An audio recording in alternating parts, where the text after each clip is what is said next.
नमस्कार, जय हिंद मेरे प्यारे साथियों। कैसे हैं सभी लोग? उम्मीद करते हैं कि आप सभी लोग बहुत अच्छे होंगे, तंदुरुस्त होंगे, अपनी पढ़ाई बड़ी ईमानदारी के साथ कर रहे होंगे। मेरे सभी प्यारे साथियों के लिए बड़ी खुशी की बात है कि CSIR की तरफ से नई वैकेंसी देखने को मिली है। जी हाँ, जो बच्चा 12th पास है, जी हाँ, जिन बच्चों ने 12th पास कर लिया है उन बच्चों के लिए बड़ा सुनहरा मौका है। बहुत ही शानदार नौकरी है और सैलरी की तो बात ही मत करिए, बहुत ही शानदार सैलरी भी मिलने वाली है।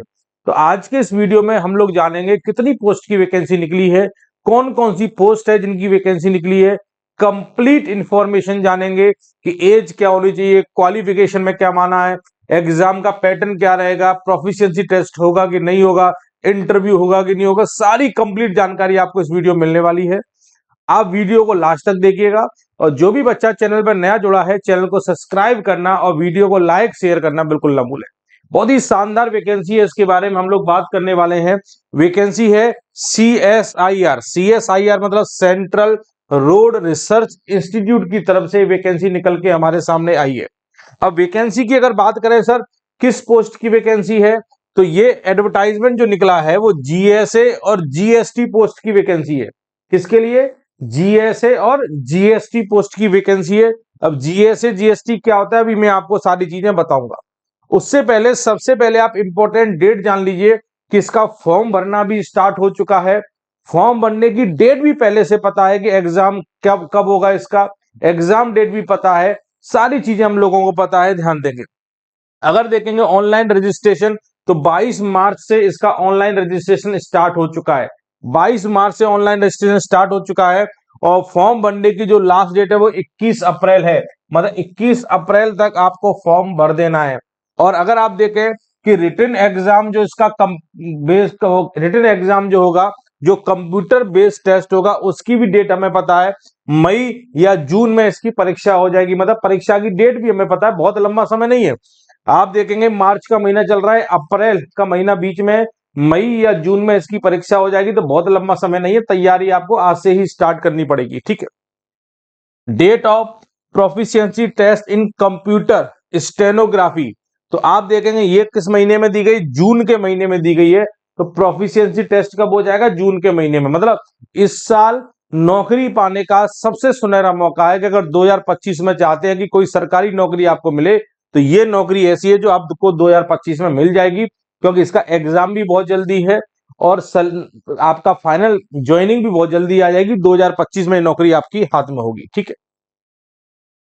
अगर हम इसकी बात करें, चलिए इंपॉर्टेंट चीज क्या है उनकी बात करते हैं। तो सबसे पहले देखिए डिटेल के बारे में जानते हैं कि वैकेंसी की डिटेल क्या है। तो सबसे पहली पोस्ट की बात करें, सबसे पहली पोस्ट की बात करते हैं हम लोग, तो सबसे पहली पोस्ट है JSA की, मतलब जूनियर सेक्रेटरीट असिस्टेंट की बात करते हैं। सबसे पहली पोस्ट है JSA की बात कर रहे हैं। जो दो पोस्ट की वैकेंसी थी उसमें पहली पोस्ट है जूनियर सेक्रेटरीट असिस्टेंट। बहुत ही शानदार नौकरी है भाई। अगर बात करेंगे सर यहाँ पे कितनी पोस्ट निकल के आनी, तो नंबर ऑफ पोस्ट देखेंगे 177, 177 पोस्ट है। और आप देखेंगे ग्रुप C लेवल की ये जॉब है। और पे स्केल अगर देखेंगे तो 19,900 से 63,200 ये आपका पे स्केल रहेगा यहाँ पे। अगर क्वालिफिकेशन की बात करें तो क्वालिफिकेशन में मैंने बताया अगर आप 12th पास है तो आप फॉर्म भर देंगे। 10+2 होनी चाहिए आपकी और it's equivalent and proficiency in computer type speed and in using computer as per the prescribed norm fixed by DOPT form time to time. मतलब आपका 12th पास हो और आपके कंप्यूटर में अगर टाइपिंग स्पीड है तो ये परीक्षा आपकी होने वाली है। अगर आप देखेंगे एज लिमिट की, तो एज आपकी 28 साल से ज्यादा नहीं होनी चाहिए। अगर आप 28 साल से कम है तो ये फॉर्म आप भर सकते हैं। ठीक है। इसके अलावा एज में छूट भी मिलती है। आपको पता है OBC वालों को 3 साल और SC ST वालों के लिए 5 साल उम्र में छूट मिलेगी। ठीक है। अब दूसरी पोस्ट है GST। ये किसकी है? Junior stenographer. ध्यान दीजिएगा, जूनियर स्टेनोग्राफर की ये वैकेंसी है। यहां पर टोटल पोस्ट निकल के आ रही है 32। ये भी ग्रुप C लेवल की जॉब है। पे लेवल यहां पर देख रहे हैं 4th पे लेवल है, 25,500 से 81,100। यहां भी क्वालिफिकेशन देखेंगे 12th पास होनी चाहिए, प्रोफिशिएंसी होनी चाहिए स्टेनोग्राफी में, स्टेनोग्राफी में प्रोफिशिएंसी होनी चाहिए। और यहाँ पे एज आपकी 27 साल से ज्यादा नहीं होनी चाहिए। मतलब 12th पास हो और स्टेनोग्राफी अगर आप पे आती है तो आपकी ये वैकेंसी होने वाली है। ठीक है, तो आपने देखा 2 पोस्ट की वैकेंसी, यहाँ पर 32 पोस्ट निकल के आ रही है, यहाँ पर 177 पोस्ट निकल के मेरे प्यारे साथियों आ रही है। ठीक है, अगर आप देखेंगे detail of vacancy and reservation status of the post, अगर आप देखेंगे CSIR CRRI के अंदर देखें तो ये आप देखिए यहाँ पे CSIR CRRI है, यहाँ पे CSI हेड क्वार्टर है, IG IB है। तो यहाँ पे पोस्ट बांटी गई है। JSA जी के लिए जनरल की 3 पोस्ट है, OBC की 2 पोस्ट है, SC की नहीं है, ST की 1 है। टोटल यहाँ पे 6 निकल के आ रही है। F&A में देखेंगे यहाँ पे वैकेंसी दी गई है। S&P में देखेंगे तो ये आप देख रहे हैं ये अलग अलग पोस्ट की अलग अलग वैकेंसी यहाँ पे दी गई, कैटेगरी वाइज दी गई है। जनरल की कितनी है, SC की कितनी है, OBC कितनी है, ये सारी वैकेंसी दी गई है। टोटल वैकेंसी आप देख रहे हैं 209 के लगभग वैकेंसी हमारी आ रही है। ठीक है, 209 वैकेंसी टोटल है।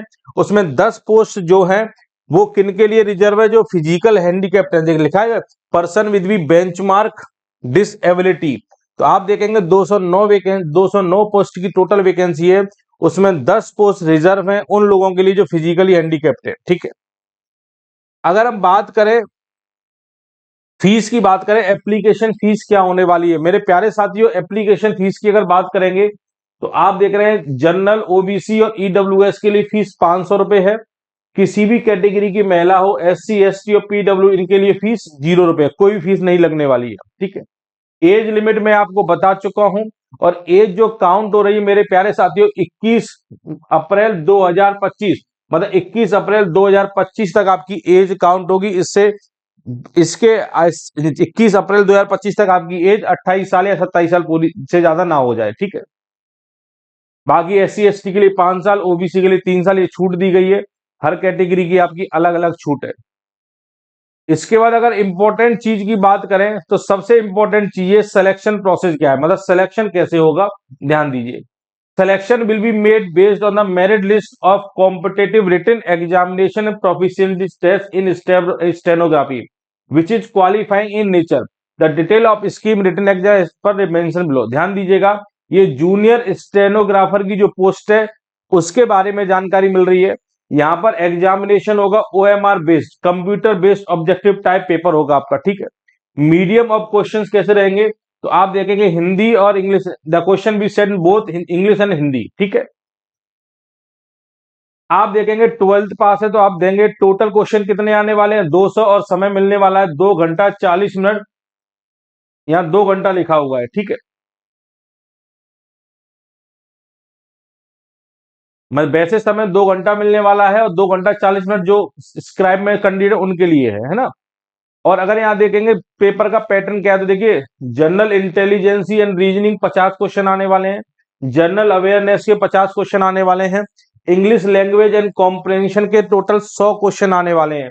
टोटल आप देख रहे हैं 200 क्वेश्चन है, मैक्सिमम मार्क भी 200 में, नेगेटिव मार्किंग देखेंगे 0.25, मतलब एक क्वेश्चन हमारा 1 नंबर का है और एक क्वेश्चन गलत होने पर 1/4 की हमारी यहाँ पे नेगेटिव मार्किंग है। ठीक है, टोटल आपका देखेंगे जनरल इंटेलिजेंस एंड रीजनिंग आएगा, जनरल अवेयरनेस आएगा, English language and comparison, reasoning, GK GS और इंग्लिश आने वाली है मेरे प्यारे साथियों। ठीक है, उसके बाद दूसरा टेस्ट होगा proficiency test in stenography.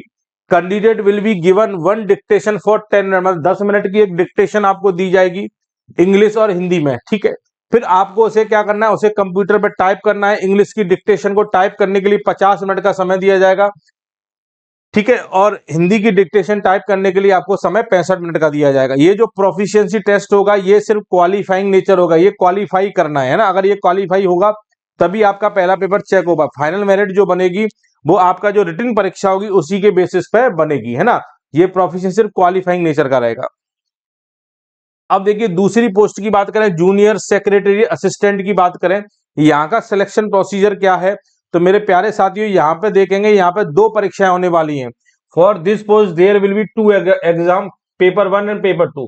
Paper 2 will be evaluate for only those candidate who secure minimum threshold mark for to be determine selection coming in the paper first. मतलब पेपर फर्स्ट जो होगा वो क्वालिफाई नेचर होगा, जो बच्चा paper first qualify करेगा उसी का पेपर सेकंड होगा। पेपर सेकंड से आपकी फाइनल मेरिट बनेगी, पेपर 1 क्वालिफाइंग नेचर का रहेगा। अगर आप देखेंगे मोड ऑफ एग्जामिनेशन देखेंगे, टोटल क्वेश्चन 200 आने वाले हैं, 2 घंटा 30 मिनट का समय मिलने वाला है। ठीक है, अब पहला पेपर देखिए, पेपर फर्स्ट में क्या होगा। पेपर फर्स्ट जो होगा उसका टाइम अलॉट हुआ है, 90 मिनट का समय है आपको। मेंटल एबिलिटी टेस्ट होगा। इसमें क्या क्या आएगा, इसमें जनरल इंटेलिजेंस आएगी, क्वांटिटेटिव एप्टीट्यूड आएगा, रीजनिंग आएगी, प्रॉब्लम सॉल्विंग आएगा, सिचुएशनल जजमेंट आएगा। यहाँ 100 क्वेश्चन है, 200 नंबर की परीक्षा है, एक क्वेश्चन 2 नंबर का है, और यहाँ पे कोई भी नेगेटिव मार्किंग नहीं है मेरे प्यारे साथियों, कोई नेगेटिव मार्किंग नहीं है पहले पेपर में। ये क्वालिफाइंग नेचर का रहेगा। जो आपकी मेरिट बनेगी वो दूसरे पेपर से बनेगी। इसके लिए टाइम अलॉट हुआ है 1 घंटे का। यहाँ पे 2 सब्जेक्ट है, जनरल अवेयरनेस और English language. 50 question general awareness के, 50 क्वेश्चन इंग्लिश लैंग्वेज के। एक क्वेश्चन 3 नंबर का है, तो 150 300 नंबर की परीक्षा है। एक क्वेश्चन गलत होने पर आपका 1 नंबर माइनस हो जाएगा, मतलब नेगेटिव मार्किंग 1 नंबर की है, सही होने पर 3, गलत होने पर 1 नंबर कट जाएगा, ठीक है। उसके बाद प्रोफिशिएंसी टेस्ट होगा। यहाँ पे इंग्लिश टाइपिंग में 35 वर्ड पर मिनट होने चाहिए, हिंदी टाइपिंग में 30 वर्ड पर मिनट होने चाहिए। प्रोफिशिएंसी टेस्ट ये भी क्वालिफाइंग नेचर का रहेगा। पेपर फर्स्ट भी क्वालिफाइंग नेचर का रहेगा। पेपर सेकंड जो है उससे आपकी फाइनल मेरिट बनेगी, पर पेपर सेकंड तभी होगा जब पेपर फर्स्ट आप क्वालिफाई कर लेंगे, ठीक है। ये सारी चीजें मेरे प्यारे साथियों जो इंपॉर्टेंट चीजें, ये आपके एग्जामिनेशन सेंटर्स हैं। सैलरी बहुत ही शानदार सैलरी मिलने वाली है, मतलब सब कुछ बहुत बढ़िया है। अगर आप इस वैकेंसी को भरना चाहते हैं तो फॉर्म भरना स्टार्ट हो चुका है, जरूर भर दीजिए। जो बच्चा 12th पास है और कंप्यूटर में टाइपिंग उस पर आती है तो ये दूसरी वाली पोस्ट के लिए अप्लाई करे, जीएसटी के लिए। अगर स्टेनोग्राफी आती है तो स्टेनोग्राफी वाली पोस्ट के लिए अप्लाई करे, क्योंकि ये नौकरी बहुत अच्छी होने वाली है, सैलरी बहुत अच्छी है, और सबसे अच्छी बात यह कि 2025 में फाइनल हो जाएगी, ज्वाइनिंग भी 2025 में आपको मिल जाएगी। उम्मीद है ये जानकारी आपको बहुत बढ़िया तरीके से समझ में आई होगी। अगले वीडियो मुलाकात करेंगे। जय हिंद मेरे प्यारे साथियों।